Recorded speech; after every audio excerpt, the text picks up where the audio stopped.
Welcome to my channel CMA Telugu. ఈరోజు మన topic వచ్చేసి శాలరీస్లో పర్కసిట్స్ అనమాట. శాలరీస్లో మేజర్ టాపిక్ వచ్చేసి పర్కసిట్స్ మీదే ఉంటుంది. సో పర్కసిట్స్ ఒకటి కాన్సన్ట్రేషన్ చేస్తే చాలు, శాలరీ అనేది ఈజీగా వచ్చేస్తుంది. మిగతావన్నీ గ్రాట్యుటీ, పెన్షన్ ఇలాంటివన్నీ కూడా చాలా ఈజీ అనమాట. ఈ పర్కసిట్ అనేది మెయిన్ అనమాట శాలరీస్లో. సో దీని మీద కాన్సన్ట్రేషన్ చేస్తే శాలరీ హెడ్ అనేది మన గ్రిప్లో ఉంటుంది. సో పర్కసిట్ అంటే ఏంటనేది చూద్దాం. Meaning and chargeability. So perquisite యొక్క మీనింగ్ ఏంటి, పర్కసిట్స్ని ఎలా ఛార్జ్ చేస్తాం అనేది సెక్షన్ 17 క్లాస్ 2 అనమాట. సో పర్కసిట్ అంటే ఏంటి? In common parlance, perquisites means any casual emoluments or benefits attached to an office or position in addition to salary or wages which is availed by an employee. In other words, perquisites are the benefits in addition to normal salary. మనకి మామూలుగా ఏదైతే basic salary వస్తుందో, ఏదైతే normal salary ఉంటుందో, ఆ salary కాకుండా ఏదైనా benefits కనుక ఎంప్లాయీకి ఇస్తే దాన్ని పర్కసిట్స్ అంటాం. ఎడిషన్ టు శాలరీ కాకుండా, వేజెస్ కాకుండా ఏదన్నా కానీ అమోల్మెంట్స్ ఆర్ బెనిఫిట్స్ కనుక మన శాలరీకి అటాచ్ అయ్యి ఉంటే, నార్మల్ శాలరీకి అటాచ్ అయ్యి ఉంటే, in addition to normal salary, దాన్ని పర్కసిట్స్ అంటాం. సో మనకి నార్మల్ శాలరీ కాకుండా ఎక్స్ట్రా ఏమన్నా బెనిఫిట్స్ ఏదన్నా ఇస్తుంటే, ఎమోల్మెంట్స్ ఆర్ బెనిఫిట్స్ ఏమన్నా ఇస్తుంటే ఎంప్లాయీకి ఇస్తుంటే దాన్ని పర్కసిట్స్ అంటాం. So as per section 17 clause 2 of the income tax act, perquisites includes. So ఇక్కడ సెక్షన్ 17 క్లాస్ 2 అనేది పర్కసిట్ సెక్షను. సో పర్కసిట్స్లో ఏమేమి ఇంక్లూడ్ అయి ఉంటాయి అనేది ఈ సెక్షన్లో ఉంటుంది. Value of rent free accommodation provided by the employer. మనం హెచ్ఆర్ఏ అంటాం, హౌస్ రెంట్ అలవెన్స్, అది అలవెన్సెస్లో. అలా కాకుండా రెంట్కి సంబంధించింది పర్కసిట్స్లో అయితే rent free accommodation provided by the employer. So అలవెన్సెస్లో అయితే హెచ్ఆర్ఏ, హౌస్ రెంట్ అలవెన్స్ అంటాం. ఇది అలవెన్స్ కాదు, ఇది ఒక బెనిఫిట్ అనమాట. దీన్ని ఎలా క్యాలిక్యులేట్ చేయాలనేది మనం నెక్స్ట్ తర్వాత చూద్దాం. So value of rent free accommodation provided by the employer. మనకి ఫ్రీగా అకామిడేషన్ ఎంప్లాయర్ ఇచ్చాడు. సో ఆ ఎంప్లాయర్ ఇచ్చిన అకామిడేషన్ని, రెంట్ లేకుండా ఏదైతే ఫ్రీగా ఇచ్చారో దాని వాల్యూ ఎంత అంటే, బెనిఫిట్ అన్నారు కదా, బెనిఫిట్ అని అన్నాం కదా, ఆ బెనిఫిట్ యొక్క వాల్యూ ఎంత అనేది మనం డిసైడ్ చేసి దాన్ని పర్కసిట్గా యాడ్ చేసి ట్యాక్సిబిలిటీ చేస్తామన్నమాట. So value of rent free accommodation, మనకి ఏదైతే రెంట్ లేకుండా మనకి హౌస్ అయితే ఇచ్చుంటారో దాని యొక్క వాల్యూ ఏంటనేది ఫైండ్ అవుట్ చేస్తాం. ఇది ఒక పర్కసిట్, ఇది పర్కసిట్స్లో ఇంక్లూడ్ అయి ఉంటుంది. Next value of concession in rent in respect of accommodation provided to the SSC by his employer. So ఇందాక ఏంటన్నామంటే రెంట్ ఫ్రీ అకామిడేషన్, ఇక్కడ ఏంటంటే పోర్షన్ ఆఫ్ రెంట్ అనమాట. ఫస్ట్ ఇక్కడేమో అసలు రెంటే లేకుండా మనకి ఏదైనా హౌస్ కానీ అకామిడేషన్ కానీ ఇచ్చినప్పుడు దాని వాల్యూ ఫైండ్ అవుట్ చేయడం. కానీ ఇక్కడ ఏంటంటే కన్సెషన్ ఇన్ రెంట్, మనకి యాక్చువల్గా ఉన్న రెంట్ 2000 అనుకోండి, మనకి తక్కువకి ఇచ్చారు. సో అంటే అసలు వాల్యూ కంటే కూడా మనకి తక్కువ వాల్యూ ఇచ్చారు. మన ఎంప్లాయీ కదా, ఏదైనా బెనిఫిట్ ఇద్దామని చెప్పి యాక్చువల్ వాల్యూ కంటే తక్కువ వాల్యూకి ఏదైనా కన్సెషన్ ఇద్దామని చెప్పి, ఏదైనా బెనిఫిట్ ఇద్దామని ఎంప్లాయీకి ఏదైనా కన్సెషన్ ఇన్ రెంట్, తనకి ఏదైతే హౌస్కి రెంట్ పే చేయాలో ఆ రెంట్లో తగ్గించారనమాట. అంటే ఆ రెంట్ వాల్యూ అనేది తగ్గించారు. So A value of concession in rent, ఇప్పుడు 10,000 హౌస్ రెంట్ అనుకోండి, మనకి ఇంకా బెనిఫిట్ అవ్వాలని చెప్పి, ఏదైనా బెనిఫిట్ ఇవ్వాలని చెప్పి తక్కువకి ఇచ్చారు. 5,000కే మనకి ఆ రెంట్ అనేది ఇచ్చారు. 5,000 రెంట్కి ఆ ఫ్లాట్ కానీ ఆ ఇల్లు కానీ ఇచ్చారు. దాన్ని value of concession in rent అంట. అది కూడా పర్కసిట్గా అనమాట. అది ఒక బెనిఫిట్ ఇవ్వడం కోసం ఇచ్చారు కాబట్టి. పైన అయితే అసలు ఏది రెంట్ ఏమి ఉండకుండా అకామిడేషన్ ఇచ్చారు. ఇలా కాకుండా కొంచెం కన్సెషన్ ఇచ్చారు, మనం పే చేయాల్సిన రెంట్లో కన్సెషన్ ఇచ్చారు, దాన్ని పర్కసిట్స్లో ఇంక్లూడ్ చేస్తాం. అండ్ నెక్స్ట్ వచ్చేసి the value of any benefit or amenity granted or provided free of cost or at concessional rate to specified employees. So ఇక్కడ స్పెసిఫైడ్ ఎంప్లాయీస్ అని మెన్షన్ చేశారు. ఈ స్పెసిఫైడ్ ఎంప్లాయీస్కి మాత్రమే ఇదే స్పెసిఫైడ్ ఎంప్లాయీస్ అంటే ఏంటనేది మనం నెక్స్ట్ చూద్దాము. కానీ స్పెసిఫైడ్ ఎంప్లాయీస్కి ఏదైనా బెనిఫిట్ కానీ ఏదైనా అమ్యూనిటీ కానీ ఫ్రీగా ఇవ్వనివ్వండి ఆర్ కొంచెం రేట్ తగ్గించి కన్సెషనల్గా ఇవ్వనివ్వండి, అది పర్కసిట్లో ఇంక్లూడ్ అయి ఉంటుంది. దాని వాల్యూ అనేది పర్కసిట్లో ఇంక్లూడ్ అయి ఉంటుంది. అంటే అది బెనిఫిట్గా చేయడం కోసం ఎంప్లాయర్ ఎంప్లాయీకి ఇచ్చాడనమాట. The value of any benefit, ఏదైనా బెనిఫిట్ యొక్క వాల్యూ ఇంకా or amenity granted or provided free of cost, ఫ్రీగా ఇవ్వనివ్వండి or at concessional rate to specified employees, తక్కువ రేట్కి ఇవ్వనివ్వండి. ఫ్రీగా ఇచ్చినా తక్కువ రేట్కి ఇచ్చినా కానీ స్పెసిఫైడ్ ఎంప్లాయీస్కి మాత్రం ఇస్తే అది పర్కసిట్ అవుతుంది. సో ఈ స్పెసిఫైడ్ ఎంప్లాయీస్ ఏంటనేది మనం నెక్స్ట్ తర్వాత చూద్దాం. సో ఇది ఒకటి, ఇదేమో రెంట్ ఫ్రీ అకామిడేషను, ఇది కన్సెషనల్ రెంట్. అండ్ ఇది ఏమో స్పెసిఫైడ్ ఎంప్లాయీస్కి ఫ్రీ ఆఫ్ కాస్ట్కి ఇచ్చిన, కన్సెషనల్ రెంట్కి ఇచ్చినా కానీ కన్సెషనల్ రేట్కి ఇచ్చినా సరే ఇది పర్కసిట్స్లో ఈ 3 ఇంక్లూడ్ అవుతాయి. అండ్ ఇంకా ఏమి ఇంక్లూడ్ అవుతాయి అనేది చూద్దాం. నెక్స్ట్ వచ్చేసి ఇది ఒక పర్కసిట్స్ అనమాట. Amount paid by an employer in respect of any obligation which otherwise would have been payable by the employee. So ఏదైనా ఆబ్లిగేషన్ ఉందనుకోండి, ఎంప్లాయీ దానికి పే చేయాలి. మన ఎంప్లాయీకి ఏదైనా తన పర్సనల్ ఎక్స్పెన్సెస్ కానీ ఏదైనా ఉన్నాయి, పర్సనల్ ఎక్స్పెండిచర్ ఆర్ పర్సనల్గా ఏదైనా ఉంది, ఏదైనా ఆబ్లిగేషన్ ఉంది, అమౌంట్ పే చేసే ఆబ్లిగేషన్ ఏదైనా ఉంది. సో ఏంటంటే ఎంప్లాయీ పే చేయాల్సింది థర్డ్ పార్టీగా ఉన్నారనుకోండి ఎంప్లాయర్. సో మన ఎంప్లాయీ పే చేయాల్సిన దానికి ఎంప్లాయర్ పే చేశాడు. ఇప్పుడు నేను ఎంప్లాయీ అనుకోండి, నేను దేనికైనా ఖర్చు పెట్టాను, దానికి ఖర్చు అమౌంట్ పే చేయాలి. సో నేను ఇవ్వాల్సిన అమౌంట్ నా ఎంప్లాయర్ ఎవరైతే నా బాస్ ఉంటారో నా ఎంప్లాయర్ అతను పే చేశారు. సో నేను పే చేయాల్సిన ఆబ్లిగేషన్ని నా ఎంప్లాయర్ పే చేశారు, అది కూడా పర్కసిట్ కిందకే వస్తుంది. So any amount paid by an employer in respect of any obligation which otherwise would have been payable by the employee. So employee pay చేయాల్సిన ఆబ్లిగేషన్ని ఎంప్లాయర్ పే చేశాడు, అది పర్కసిట్ కింద తీసుకుంటాము. అండ్ ట్యాక్స్ పాయింట్ ఏంటంటే ఏం చెప్తున్నారు అంటే any obligation of employee med by employer, employee యొక్క ఆబ్లిగేషన్ ఏదైనా సరే ఎంప్లాయర్ పే చేయాలి, shall be taxable on cash basis. So ఇక్కడ ఏంటంటే క్యాష్ బేసిస్ అనేది ఉంది. మనకి జనరల్గా క్యాష్ బేసిస్, అప్రూవల్ బేసిస్ ఇలాంటివి వస్తాయి కదా. అంటే ఎప్పుడైతే ఎంప్లాయర్ డైరెక్ట్గా క్యాష్ పే చేస్తారో అప్పుడు మాత్రమే దీన్ని పర్కసిట్గా తీసుకోవాలి. Any obligation of employee med by employer shall be taxable on cash basis. మనం ఇక్కడ చెప్పాము ఎంప్లాయీ ఆబ్లిగేషన్ ఎంప్లాయర్ పే చేశాడని.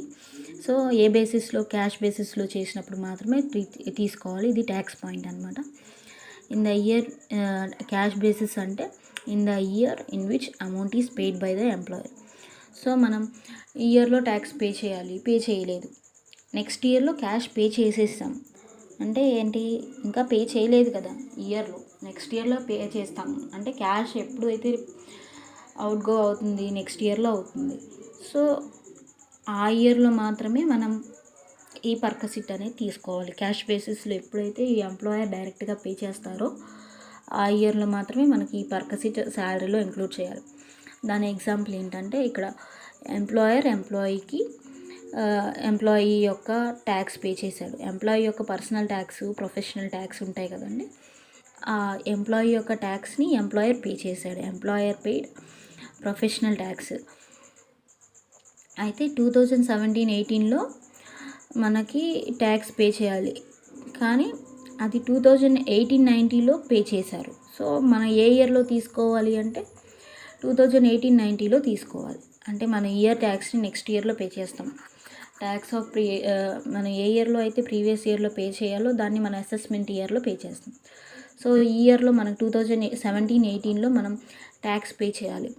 అయితే మన ఎంప్లాయర్ 2018-19లో పే చేశాడు, నెక్స్ట్ ఇయర్లో మనం కట్టకుండా మన ప్లేస్లో ఎంప్లాయర్ కట్టాడు మన ట్యాక్స్ని. సో అప్పుడు ఇది పర్కసిట్గా తీసుకుంటాం. అండ్ ఏ ఇయర్లో వాల్యూ చేస్తామంటే ఏ ఇయర్లో అయితే మనం ట్యాక్స్ అనేది డైరెక్ట్గా పే చేసాము క్యాష్ బేసిస్లో 2018-19లో పే చేసాం. సో దీన్ని మాత్రమే మనం తీసుకోవాలి పర్కసిట్గా. సో ఏదన్నా సరే amount paid by employer in respect of any obligation, అంటే మన ఎంప్లాయీ యొక్క ఆబ్లిగేషన్ని ఎంప్లాయర్ కనుక ఫుల్ఫిల్ చేస్తే, అది ట్యాక్స్ అవ్వచ్చు, లేదంటే పర్సనల్ ఎక్స్పెండిచర్ అవ్వచ్చు, ఏదైనా సరే ఎంప్లాయీ పే చేయాల్సింది ఎంప్లాయర్ పే చేశాడు. సో ఇది ఒక పర్కసెట్ అవుతుంది. ఇది ఎప్పుడు వాల్యూ చేయాలి అంటే, ఏ ఇయర్లో అయితే క్యాష్ డైరెక్ట్గా తీసుకుంటారో ఆర్ క్యాష్ ఎప్పుడైతే డైరెక్ట్గా పే చేస్తారో అప్పుడు మాత్రం, అంటే క్యాష్ బేసిస్లో చేయాలి. అండ్ నెక్స్ట్ పర్కసిట్ వచ్చేసి sum payable by an employer. So perquisite అన్న అలవెన్సెస్ అన్నా సరే ఎంప్లాయర్ కడుతున్నట్టు. సో ఎంప్లాయీకి ఇచ్చే ఏదైనా సరే పర్కసిట్ కానీ అలవెన్సెస్ కానీ అయి ఉంటుంది. సో అలవెన్సెస్ టాపిక్ అయిపోయింది, ఇప్పుడు పర్కసిట్ టాపిక్. సో ఇక్కడ పర్కసిట్ ఇస్తున్నట్టు, any sum payable by an employer whether directly or through a fund. ఇక్కడ ఏం చెప్పాము, క్యాష్ కాకుండా ఏదైనా ఫండ్లో, అంటే ఎంప్లాయీకి మనం బెనిఫిట్స్ ఇవ్వడం కోసం కొన్ని ఫండ్స్ అనేవి వేస్తుంటాం. Provident fund, recognise provident fund ఇలాంటివన్నీ ఉంటాయి. సో ఎంప్లాయీ బెనిఫిట్ కోసం ఎంప్లాయర్ ముందు నుంచే రిటైర్ అయినప్పుడు ఎంప్లాయీ ఎలా ఉంటాడని చెప్పి ముందు నుంచే ఎంప్లాయీ కోసం కొంత అమౌంట్ అనేది ప్రావిడెంట్ ఫండ్ కింద వేస్తారు. సో అయితే డైరెక్ట్గా ఎంప్లాయీకి ఇచ్చినా సరే, అలా కాకుండా ఎంప్లాయీ కోసం ఏదైనా ఫండ్ ఎంప్లాయర్ ఏదైనా ఫండ్ క్రియేట్ చేసినా సరే అది కూడా పర్కసిట్ అవుతుంది. So sum payable by an employer whether directly or through a fund other than recognised provident fund. ఇక్కడ recognised provident or approved superannuation fund or deposit linked insurance fund కాకుండా ఇంకే fund అయినా సరే, provident fund or unrecognised provident fund, specified provident fund ఇలాంటివి ఉంటాయి. So ఇక్కడ ఏం చెప్పారు, అదర్ దాన్ రికగ్నైజ్డ్ ప్రావిడెంట్ కాకుండా ఆర్ అప్రూవ్డ్ సూపరాన్యుయేషన్ ఫండ్ అంటే మనం రిటైర్ అయినప్పుడు ఇచ్చే ఫండ్ అనమాట. ఈ ఫండ్ కాకుండా డిపాజిట్ ఇన్సూరెన్స్ ఫండ్, మనం ఏదన్నా మన లైఫ్కి ఏదన్నా అయినప్పుడు మనం ఇన్సూరెన్స్ క్రియేట్ చేస్తాం కదా, అప్పుడు పే చేసే ఫండ్ కాకుండా ఇంకా వేరే ఏ ఫండ్ల లాగా అయినా సరే ఎంప్లాయీకి ఫండ్ క్రియేట్ చేశాడు, provident fund, specified provident fund, special provident fund ఇలాంటివి ఏదన్నా సరే, ఆర్ అన్రికగ్నైజ్డ్, ఇక్కడేమో రికగ్నైజ్డ్ చేయకూడదు అన్నారు కదా, అన్రికగ్నైజ్డ్ ప్రావిడెంట్ ఫండ్లో కానీ ఏదైనా సరే ఫండ్లో కానీ ఎంప్లాయర్ కనుక ఎంప్లాయీ కోసం వేశారనుకోండి అమౌంట్, అది పర్కసిట్ కింద తీసుకుంటాం.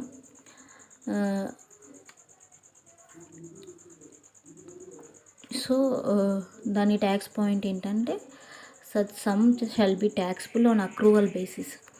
సో ఇందాక ఏమన్నామంటే, పైన ఏదైనా ఆబ్లిగేషన్ పే చేసినప్పుడు ఆ క్యాష్ బేసిస్ అన్నాం కదా, అలా కాకుండా ఏదైనా ఫండ్ డైరెక్ట్గా ఇచ్చినా ఇండైరెక్ట్గా ఇచ్చినా ఏదైనా అమౌంట్, అది అక్రూవల్ బేసిస్ మీద ట్యాక్స్ చేస్తాము. అండ్ నెక్స్ట్ పర్కసిట్ వచ్చేసి the value of any specified security or sweat equity shares allotted or transfer directly or indirectly by the employer or former employer free of cost or at concessional rate to the assessee. ఇక్కడ perquisite అంటే ఏం చెప్తున్నారంటే, cash చెప్తలేదు, and ఇంకా ఏదైనా fund గురించి చెప్తలేదు, and ఇంకా ఏం చెప్తున్నారంటే, ఇక్కడ ఏదైనా షేర్స్ కానీ ఏదైనా సెక్యూరిటీస్ కానీ ఎంప్లాయీకి ట్రాన్స్ఫర్ చేస్తే ఆర్ ఎంప్లాయర్ షేర్స్ ఎంప్లాయీకి రాసిచ్చేస్తే, ఇప్పుడు మనకి కంపెనీస్లో షేర్స్ సెక్యూరిటీస్ ఉంటాయి. సో ఇక్కడ ఏంటంటే ఎంప్లాయీకి ఇచ్చే బెనిఫిట్ అనేది షేర్ పరంగా ఉంటుంది. సో కంపెనీలో ఉన్న షేర్స్ కానీ సెక్యూరిటీస్ కానీ డైరెక్ట్గా ఇచ్చినా ఇండైరెక్ట్గా ఇచ్చినా ఎంప్లాయీకి అది పర్కసిట్ అవుతుంది. సో అది తక్కువ రేట్కి ఇచ్చి ఉండొచ్చు షేర్స్ అనేవి, లేకపోతే షేర్ వాల్యూ 10 రూపీస్ ఉన్న షేర్ 5 రూపీస్కి అమ్మేసి ఉండొచ్చు. ఎంప్లాయీకి 5 రూపీస్ ఉన్న షేర్స్ని 2 రూపీస్కి అమ్మొచ్చు. అంటే ఫ్రీ ఆఫ్ కాస్ట్కి కానీ ఆర్ కన్సెషనల్ రేట్కి కానీ షేర్స్ అనేవి ఎంప్లాయీకి ఇచ్చుంటే ఇది ఒక పర్కసిట్ అవుతుంది. The value of any security or sweat equity shares allotted or transferred, అంటే అలాటెడ్ అంటే ఇచ్చేసినట్టు, ఆర్ ట్రాన్స్ఫర్ చేసిన, డైరెక్ట్గా ఇచ్చిన ఇండైరెక్ట్గా ఇచ్చిన employer, former employer free of కాస్ట్గా ఇచ్చిన, కన్సెషనల్ రేట్కి ఇచ్చినా సరే అది పర్కసిట్ అవుతుంది. నెక్స్ట్ వచ్చేసి any contribution in excess of 1,50,000 to an approved superannuation fund by the employer in respect of SSC. So SSC కోసం 1,50,000 కంటే ఎక్కువ ఏదైనా అమౌంట్ కనుక ఇచ్చుంటే సూపర్ యాన్యుయేషన్ ఫండ్కి అది ఒక పర్కిసిట్ అవుతుంది. Any contribution in excess of 1,50,000 to an approved superannuation fund. So మనకి ఫండ్లు అనేవి ఉంటాయి, సూపర్ యాన్యుయేషన్ ఫండ్ అని, ప్రావిడెంట్ ఫండ్ అని. సో ఈ ఫండ్లన్నిటిలో కూడా సూపర్ యాన్యుయేషన్ ఫండ్లో ఎంప్లాయర్ 1,50,000 కంటే ఎక్కువ ఏదైనా అమౌంట్ కనుక డిపాజిట్ చేస్తే ఎంప్లాయీ కోసం అది పర్కసిట్ కింద వస్తుంది, పర్కసిట్స్లో ఇంక్లూడ్ చేస్తాం. And the value of any other fringe benefits or amenity as may be prescribed. Fringe benefits అంటే కొన్ని బెనిఫిట్స్ ఉంటాయన్నమాట, మనకి ఆఫీస్ పరంగా కానీ పర్సనల్ పరంగా కానీ కొన్ని బెనిఫిట్స్ ఉంటాయి. సో ఆ బెనిఫిట్స్ని ఎంప్లాయీకి ఫ్రీ ఆఫ్ కాస్ట్గా ఇచ్చినా, కన్సెషనల్ రేట్గా ఇచ్చినా సరే, అంటే ఇక్కడ ఏ బెనిఫిట్స్ అనేది మనకి క్లియర్గా చెప్పలేదు, ఫ్రింజ్ బెనిఫిట్స్ అన్నారు.